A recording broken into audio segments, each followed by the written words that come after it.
Hello les géomagiciens, j'espère que vous allez bien. On se retrouve pour le 4e épisode de cette formation sur Python pour la Data Science où on va donc découvrir ensemble les fondamentaux du langage Python pour pouvoir avancer dans l'analyse de données et on verra plus tard comment exploiter ça dans l'analyse de données spatiales avec notamment des outils géométriques.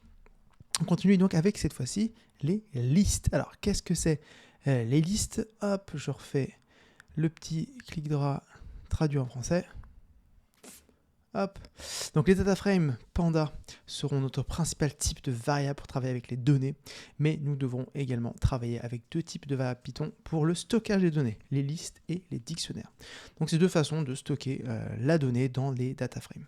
Alors une liste, qu'est-ce que c'est? Donc c'est défini à l'aide de crochets, comme vous pouvez le voir à l'écran ici. Voilà. Donc là, on a une liste de numéros, donc numbers avec une liste donc 4, 4, 5. Ok, très bien. Il faut savoir que chaque valeur au sein de la liste est séparée par une virgule. Très bien. Et notez que même si chaque valeur de la liste numéro possède le même type de données, parce que là on est sur un type nombre integer, cela n'est pas obligatoire. On pourrait très bien avoir une liste avec des nombres et par exemple des strings, comme on a ici par exemple 4, ici 4. Voilà, tout ça, ça fonctionne. Comment on fait pour accéder à une liste? Eh bien, déjà, on va attribuer ici une variable, donc la product categories.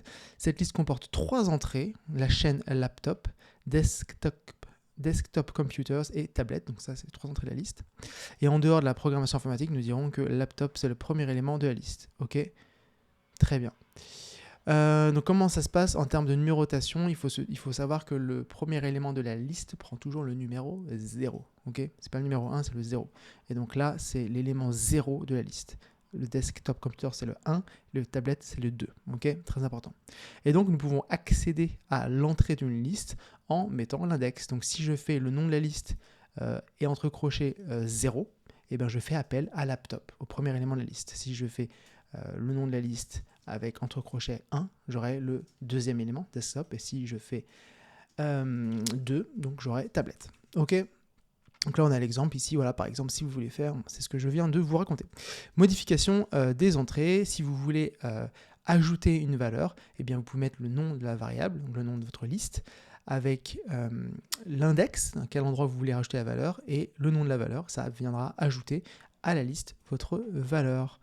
Donc là, par exemple, product category 1 égale desktop. Donc ça va rajouter en position numéro 1 le desktop.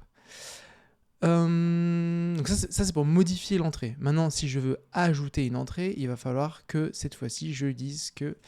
donc là, on va faire un exemple avec l'entrée mobile phone, la liste product category. Donc on a deux façons de faire. La première, c'est de dire qu'on va attribuer manuellement, donc pareil, l'index numéro 3, donc la liste entre crochets l'indice numéro et le nom derrière, ça va l'ajouter.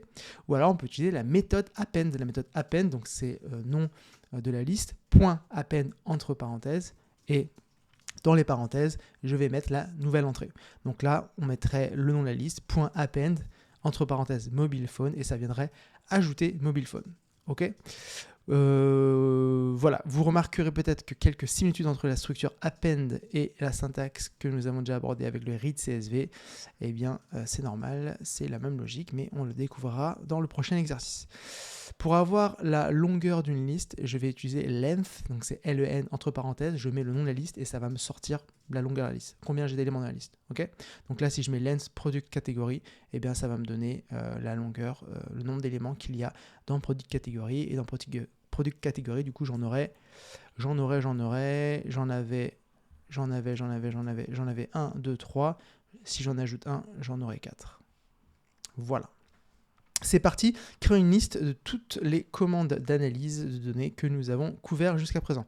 Commencez par affecter une liste avec deux entrées, la chaîne import panda et pd read csv à la variable commande. Donc là, je vais déjà réactualiser la page parce que sinon vous vous rappelez qu'à chaque fois ça bug. Voilà. Ok. Donc, assigner une liste avec les valeurs en entrée import panda et pd.csv to the variable comments. Ok. Donc, ça veut dire que à comments, je vais faire donc des crochets. Oups.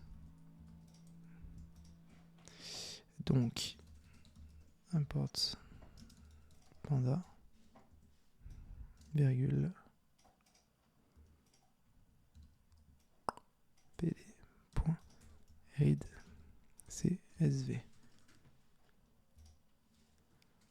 OK. Et donc là, ensuite, pour pouvoir montrer, on appuie sur show command. Donc là, j'ai bien import panda pd.read csv. OK, très bien. Donc on enregistre, on fait exécuter, on fait test work et ça valide cette première étape. Ensuite, modifier import panda avec l'entrée import panda aspd. Donc import panda, donc je veux modifier la liste commands.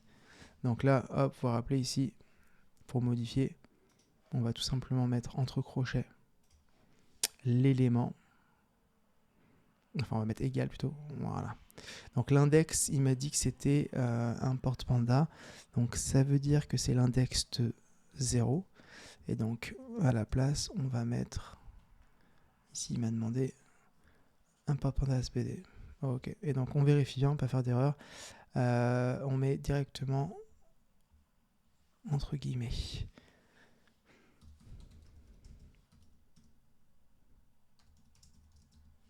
Ok, très bien, j'enregistre, j'exécute et ça valide. Ah oui, il faut que je fasse test work, pardon. Et ça valide le deuxième point. Ok, on va ajouter l'entrée dataframe_head à la fin. Donc là, on a deux méthodes. On peut faire la méthode append ou alors la méthode qu'on a vue juste avant ici, avant l'append, tout simplement lui mettre le numéro. Moi, j'aime bien la méthode append, donc je vais faire command.append et entre... Hop là. Si on fait des fautes, je vais y arriver. Si on fait des fautes, ça va pas marcher. Et donc là, on a dit qu'on voulait mettre dataframe.head. Ok, c'est parti. Dataframe.head. Là, on est bon. C'est bien. Ah oui, je joue bien S à commence. Ok. Vous voyez, on oublie une lettre, ça fonctionne plus. J'enregistre, j'exécute. Ça, j'ai déjà fait. Je fais tester. Et non, il n'a pas voulu. Alors, dataframe.head. Moi, j'ai fait quoi? J'ai fait dataframe.head. Et oh là là là là, je fais n'importe quoi. J'ai oublié les parenthèses. On enregistre, on exécute, on fait tester. Et cette fois-ci, on est bon. Assigner la longueur de la commande à la variable. Donc, on est là. Donc, number of command, à cette variable, je dois assigner la longueur de commande. Donc, vous vous rappelez, pour calculer la longueur, c'est length, donc len. Et après, je mets ma variable. Donc là, j'assigne la longueur de comments à ma variable. Et on est bon. Test.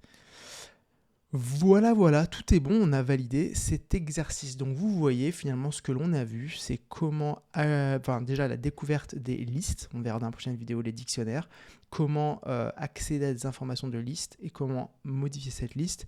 Tout ce que l'on voit là, ce sont vraiment des bases qui vont être indispensables pour la suite, vous verrez. Voilà pour ce petit chapitre de la semaine et je vous dis à très vite dans la prochaine vidéo. Ciao!